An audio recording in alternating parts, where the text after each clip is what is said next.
Riavako malala ao amin'ny tompo ho ampitomboana lalandava ao aminareo indray anie ny fahasoavana sy ny fiadanana avy amin'ilay Andriamanitra ray sy Jesoa Kristy tompontsika. Amen. Fanafahana mitondra fifaliana mahatretrika. Fanafahana mitondra fifaliana mahatretrika. Zany no asongadiny mofinainantsika anio ao amin'ny bokin'ny Zakaria mpaminany toko 9 ny andininy 7 hatramin'ny andininy 8. Fanafahana mitondra fifaliana mahatretrika. Fa tao aorianan'ny vahoakan'Andriamanitra izay voababo, voageja, voafatotra, dia indro mitory fanafahana ho azy Andriamanitra. Zany no ambara eto hoe amin'izany andro zany, androm-panafahana, andro hialan'ny vahoaka amin'ny fangejana mahazo azy eo ambanin'ny vahon'ny mpanjana tany, dia indro ho amin'ny fanafahana miala amin'ny fahababoana fa tonga haleo tena ny vahoaka an'Andriamanitra. Araka izany, satria vahoaka afaka, dia indro fifaliana mahatretrika no setrin'izany fanafahana izany. Ohatrany mampahatsiaro antsika olona anankiray nivoaka avy any am-pigadrana, dia hafaliam-be no hitsenany ny fanafahana. Arak'izany hafaliam-be izany dia indro ary lay ranomaso, lay tomany, lay alahelo izay fanao isan-taona, toa manao fisaonana sy fifadikanana mihitsy entina anambarana ny fahoriany, dia indro rehefa tonga ato anatin'ity fanafahana ity dia hivadika fifaliana mahatretrika izany. Mody fifaliana mahatretrika ilay fahoriana sy fangejana, ilay fifatorana sy fahababoana izay nahazo azy teo aloha.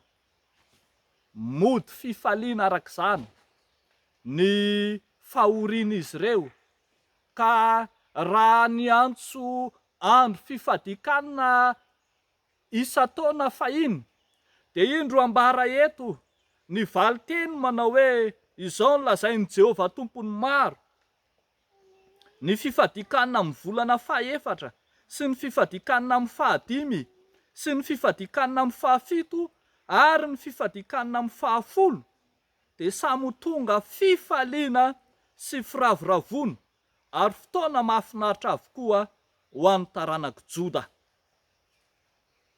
Koa tiava ny fahamarinana sy ny fiadanana. Tonga andro fifaliana sy firavoravona, androm-pahamarinana sy androm-piadanana, ny andron'ny olon'Andriamanitra. Afaka tanteraka, ka dia indro mifaly, tretrika, ravo, mampahatsiaro ny ambaran'ny mpanao salamo manao hoe nandeha namaky ny afo sy ny rano izahay, kanefa nentina mivoaka ho amin'ny fitahiana mahatretrika. Fa izay tena antony izany fifaliana mahatretrika izany dia ambara eto fa misy jiosy anankiray, jiosy anankiray izay mitondra izany fanafahana tanteraka izany, jiosy anankiray mitondra ny fifaliana lavorary, fifaliana tanteraka eo amin'izy ireo, ary hitodika any amin'io jiosy anankiray io avokoa, tsy ny jiosy ihany fa ny firenena rehetra eto ambonin'ny tany, eny na ny jentilisa ary. Homantsy ny ambara ny andininy 7 manao hoe amin'izany andro zany dia hisy folo avy amin'ny firenena samihafa fiteny rehetra hiazona ny sisin-damba ny jiosy anankiray ka hanao hoe mba handeha hiaraka aminareo izahay fa renay fa momba anareo Andriamanitra. hiazona ny sisin-damban'ilay jiosy anankiray izao tontolo izao, satria ao amin'ilay jiosy anankiray no misy ny famonjena, ao amin'ilay jiosy anankiray no misy ny fanafahana tanteraka, eny ao amin'ilay jiosy anankiray no misy ny fifaliana lavorary. Ry havako malala ao amin'ny Tompo, ambarany soratra masina manontolo fa i Jesosy Kristy ilay jiosy anankiray izay hianteherana izao tontolo izao. Izy ilay ambarany soratra masina hoe zaza miteraka ho anareo, zazalahy no omenantsika, ny fanapahana dia eo antsorony.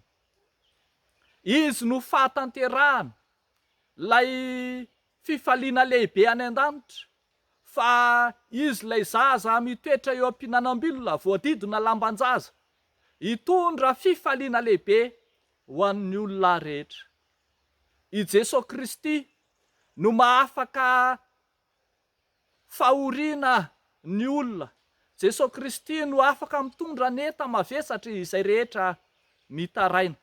Eny Jesosy Kristy ilay manafaka mavesatra ny fieritreretan'ny olona, ny teny manao hoe mankanesa ety amiko ianareo fa izao amme anareo fitsarana. I Jesosy Kristy ilay noazon'ny olona ny sisin-dambany, ny somotra viavin-dambany, dia izay rehetra nikasika azy dia sitrana. I Jesosy Kristy ilay noatony ilay vehivavy mpanota iray, ilay vehivavy marary nandritra ny taona maro, ka nikasika ny sisina viavin-dambany izy dia nahita fanasitranana. Ry havako malala, antson'ny soratra masina isika, andeha re izay rehetra vesara-pahoriana, andeha re izay rehetra miatrika ady mafy toy ny fahababoana sy fanandevozana amin'ny endriny maro samihafa, andeha re hiazona ny sisin-damban'i Jesosy mba hitady famonjena marina, hitady fanafahana marina. Amin'izao mamaraparana ny taona 2024 izao, ambarany soratra masina fa natoinona zava-manahirana anao, natoinona enta mavesatra eo amin'ny fiainanao. Ento aty amiko izany ho Jesosy fa izao amme anareo fitsarana. Izy no mampody ny ranomaso fifaliana, izy no mampitsahatra ny alahelo sy tomany, ny fisentona ka hody fifaliana mahatretrika izany. Mitsimbadika ny tantaran'izay rehetra mandalo ao amin'ilay Jesosy Kristy, ilay jiosy anankiray fampanantenana ho an'izao tontolo izao, ka ny alahelo izay nangeja teo aloha hody fifaliana mahatretrika. Andeha ary havako hitodika ao amin'ilay Jesosy Kristy ilay fanantenana ao antsika, indrindra amin'izao farany taona izao, fotoana fieritreretana, fotoana fandinihan-tena, fotoana fanaovana jery-todika sy tombanezaka, kanefa koa fotoana andehanana hijery, hiovana famindra, hitodika ny amin'ilay Jesosy izay manova ny toe-pontsika hody fifaliana mahatretrika. Dia ho an'Andriamanitra irerian'ny voninahitra. Amen. Hivavaka isika. Jesosy ao misaotra anao izahay manova ny tomaninay ho fifaliana mahatretrika, fa ao aminao no misy fahasambarana, ao aminao no misy fitsaharana sy fanafahana tanteraka ho anay. Ary indray Tompo, vonina hanaraka anao, fa ho any amin'iza moa izahay fa ao aminao no misy fiainana mandrakizay.